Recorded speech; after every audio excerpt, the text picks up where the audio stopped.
Coucou, j'espère que vous allez bien, que votre week-end se passe bien et que cette petite colle en autonomie de Toxico vous a plu. Du coup, je vous retrouve pour corriger les 5 premiers QCM. Du coup, pour le QCM 1, il n'y avait qu'une seule réponse de juste, c'était la réponse E. Alors, pour l'item A, il est faux parce que la consommation de cannabis entraîne des troubles psychiatriques à court et à long terme, et pas uniquement à long terme. Voilà. Pour l'item B, les troubles psychiatriques chroniques et non pas aigus sont des effets qui s'installent durablement chez le consommateur de cannabis. Et du coup, pour l'item C, les troubles psychiatriques aigus et non pas chroniques, on avait inversé entre l'item B et l'item C pour les mots chroniques et aigus. Alors du cannabis sont dose dépendants et durent quelques heures. L'item D est faux, les troubles anxieux et non pas les psychoses cocaïniques correspondent à des attaques de panique avec peur de devenir fou ou de mourir. Et l'item E est vrai, les psychoses cannabiques correspondent à des idées délirantes et des hallucinations. Voilà pour le QCM 1. QCM 2, les réponses justes étaient C et E. Du coup, pour l'item A, il est faux parce que les consommateurs de cannabis et non pas d'héroïne sont susceptibles d'être atteints d'un syndrome amotivationnel. Et alors ce syndrome amotivationnel, on l'appelle également le syndrome cannabique chronique. Donc amotivationnel, perte totale de motivation, c'est quelqu'un qui va rester chez lui, qui a la foi de rien faire. Pour l'item B, il est faux parce qu'après une prise de cannabis, on peut retrouver une augmentation du temps de réaction et non pas une diminution. Donc, par exemple, lors d'un accident de la route, où il y a quelque chose qui passe devant la voiture sur l'autoroute, une personne qui a consommé du cannabis va mettre plus de temps à réagir, à prendre conscience que quelque chose passe devant sa voiture, que quelqu'un qui n'a pas pris de cannabis. Je sais pas si c'est très clair. Et alors du coup, on peut retrouver aussi des difficultés à la prise de décision, ça c'est vrai, et une diminution de la capacité d'attention, et non pas une augmentation, parce que la personne qui a pris du cannabis, elle est moins attentive qu'une personne normale. Voilà. Et de la perception des distances. Donc ça c'est vrai. Pareil, si vous pouvez prendre l'exemple de la route, moi c'est comme ça que je le retenais.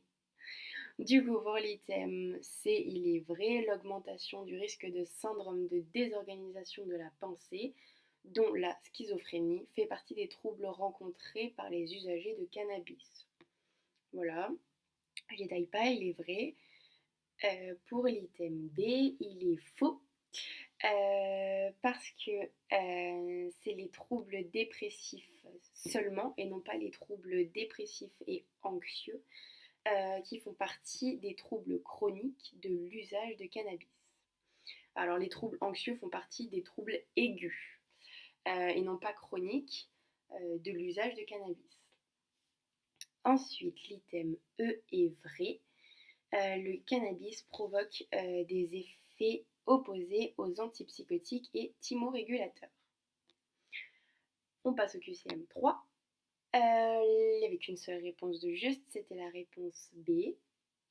Pour l'item A, il existe une tolérance vis-à-vis des effets euphorisants et relaxants du cannabis, et non pas une tolérance aux effets négatifs. Donc la tolérance, c'est le phénomène qui consiste en une diminution progressive de la sensibilité de l'organisme à une substance chimique. Donc là, du cannabis. Vous le voyez dans votre premier chapitre, la définition de tolérance. Et du coup, il n'y a pas de tolérance envers les effets négatifs que provoque le cannabis. Ça veut dire que les effets négatifs, ils diminueront jamais avec le temps. La personne a beau consommer du cannabis depuis des années, il a toujours les effets négatifs qui sont présents. Alors que les effets euphorisants et relaxants, Euh, Ils vont diminuer au fur et à mesure du temps, donc il va y avoir une tolérance du corps à ces effets-là. Et c'est pour ça que le consommateur de cannabis va être amené à vouloir prendre de plus en plus de doses, des doses de plus en plus élevées, pour essayer de ressentir justement ces effets euphorisants et relaxants qui s'effacent au fur et à mesure du temps. Pour l'item B, il est vrai, l'exposition chronique au THC, donc la substance active du cannabis, entraîne une baisse de la densité des récepteurs CB1. Cet item était vrai. L'item C, une consommation de cannabis peut être à l'origine d'un accident vasculaire cérébral. Dans votre sujet, il y avait écrit ne peut pas être à l'origine d'un AVC. L'item D, faux, le risque d'infarctus est multiplié par 5 dans l'heure suivant la consommation de cannabis et non pas par 10. On sent que c'est déjà énorme. Et pour l'item E, une consommation chronique de cannabis déclenche plusieurs maladies proches de celles liées au tabac et non pas de celles liées à l'alcool. Ensuite, l'item 4, le QCM4, les deux réponses justes étaient les réponses A et E. Alors, pour l'item A, il est vrai, le cannabis augmente le rythme respiratoire et entraîne une bronchodilatation. Le cannabis, il entraîne une expectoration. Une expectoration, c'est le fait de cracher. Et une inflammation des voies respiratoires. L'item B est faux, une consommation chronique de cannabis, vous aviez de cocaïne, augmente l'exposition au goudron et aux composés carcinogènes. Donc la présence de cannabis au milieu du tabac, elle va augmenter la température de pyrolyse. Donc en fait, la température d'une cigarette qui contient du cannabis, ça va être largement supérieure à la température d'une cigarette normale. Voilà. Du coup, ce qui va augmenter l'exposition au goudron et aux composés carcinogènes. Je ne sais pas si c'est très clair. Pour l'item C, il est faux parce que le risque de cancer bronchopulmonaire est multiplié par 3 et non pas 5 lors d'une consommation chronique de cannabis.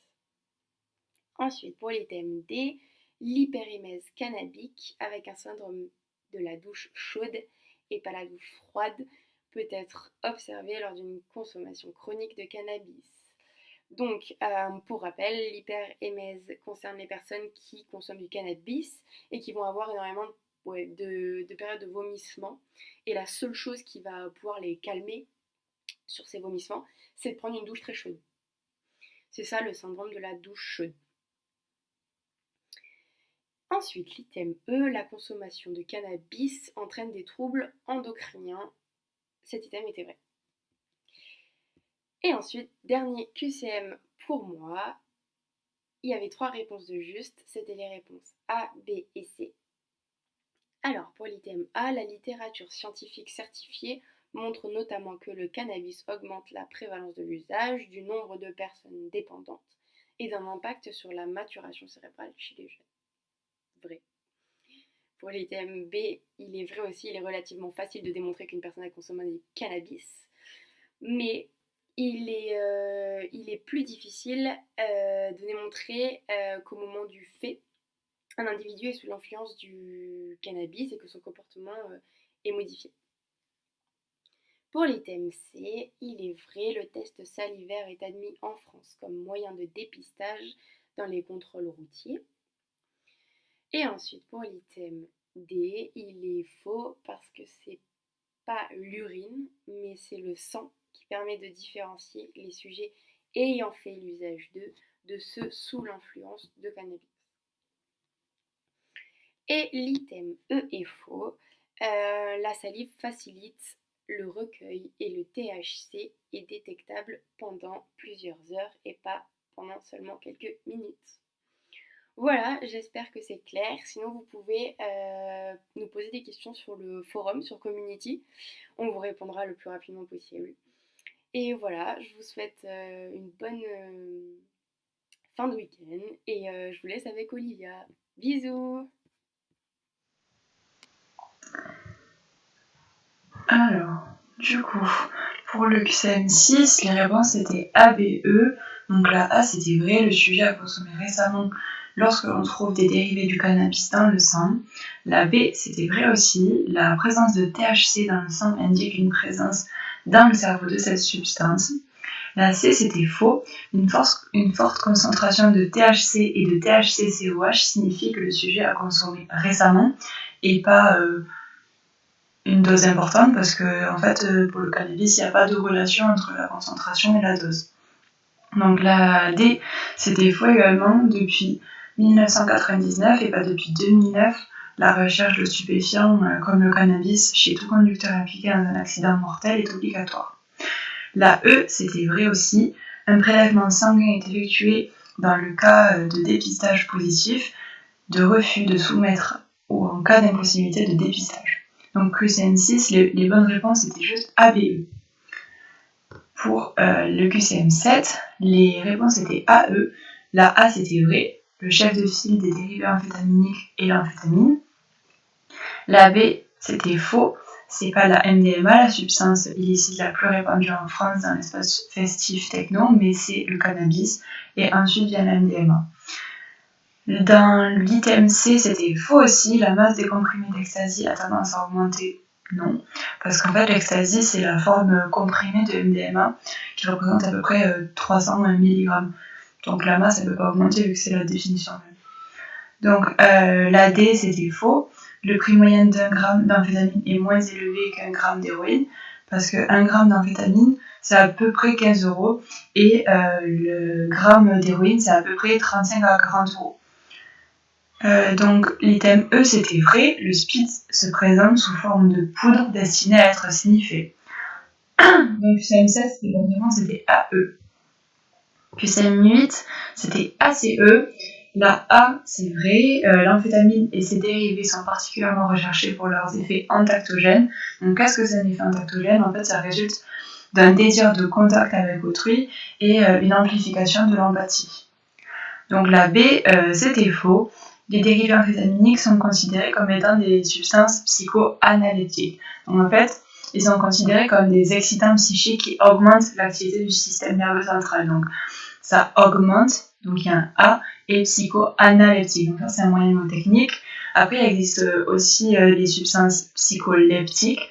Et comme il n'y a pas de préfixe, ça diminue l'activité du système nerveux central. Et il existe aussi les psychodysleptiques. Et du coup, psychodysleptique, ça dévie, parce qu'il y a un D. Du coup, ça, c'est notre petite moyen mnémotechnique. L'item C, c'était vrai, la consommation de crystal meth reste marginale en France. Le crystal meth, en fait, c'est la méthamphétamine. L'item D, c'était faux, la méthamphétamine se différencie du speed et de la MDMA par ses effets plus puissants et addictifs. Donc il faut bien retenir que c'est la méthamphétamine qui a des effets plus puissants et addictifs que la MDMA. L'item E, c'était vrai, l'amphétamine ou la MDMA sont les substances qui sont rarement consommées par injection. Donc QCM8, c'était ACE. QCM9, c'était BD. Alors, la A, c'était faux. En 2014, la consommation dans l'année de MDMA ou d'ecstasy concerne moins de 1% des 18-64 ans.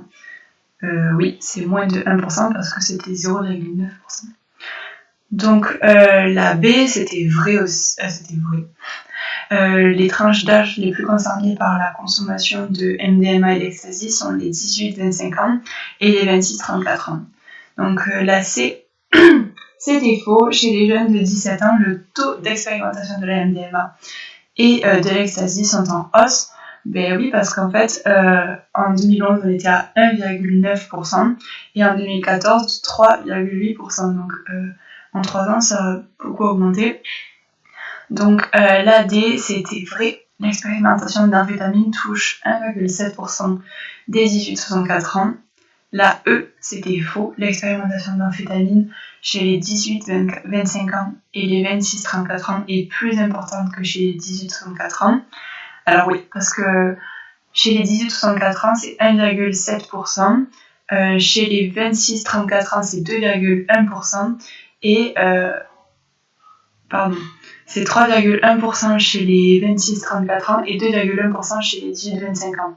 Donc il faut juste retenir que vraiment, quand on fait la somme totale, les 18-64 ans, c'est moins important que séparément les 18-25 ans et les 26-34 ans. Donc QCM 10, les bonnes réponses étaient CD. La A, c'était faux, c'est seulement 0,2% et pas 2% de la population française qui a consommé des amphétamines au cours de l'année.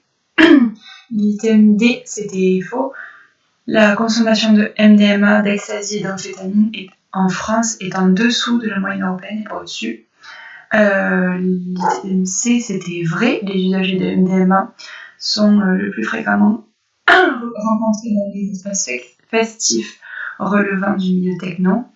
Et l'item D, c'était aussi vrai, 70% des personnes interrogées dans l'espace techno ont déjà expérimenté l'ecstasy. Et donc, le dernier item E, c'était faux, c'est pas 2/3 des personnes interrogées dans le milieu techno qui ont consommé de la MDMA ou de l'ecstasy au cours du mois précédent, mais 1/3. Du coup, voilà, c'est fini. On espère que cette colonne autonomie vous a plu et servi. Et voilà, on vous fait des bisous et à bientôt.